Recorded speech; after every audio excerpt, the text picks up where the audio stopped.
Hi friends, ఇవాళ ఇంకో స్టోరీతో మీ ముందుకు వచ్చేసాను. స్టోరీ పేరు చిన్న సహాయం పెద్ద మార్పు, a small help a big change.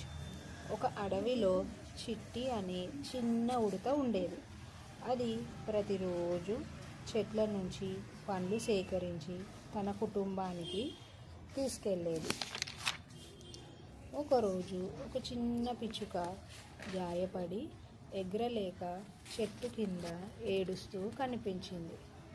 చిట్టి తన పనిని కొంతసేపు ఆపి పిచ్చుకకు నీళ్లు తెచ్చి ఇచ్చింది. సురక్షితమైన చోటుకి తీసుకెళ్ళి కొద్ది రోజులు ఆహారం కూడా అందించింది. కొన్ని రోజుల తరువాత పిచ్చుక పూర్తిగా కోలుకొని మళ్ళీ ఎగరడం ప్రారంభించింది.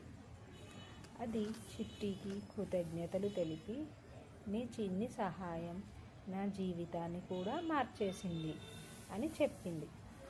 ఆ విషయం తెలిసిన అడవిలోని జంతువులు అన్నీ ఒకరికొకరు సహాయం చేసుకోవడం ప్రారంభించారు. అడవి మరింత ఆనందంగా ఐక్యంగా కూడా మారింది.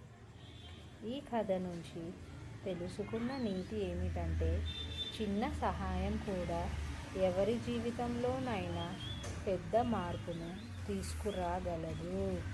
దయ, సహాయం మనిషిని గొప్పవాడిని చేస్తాయి. Thank you so much.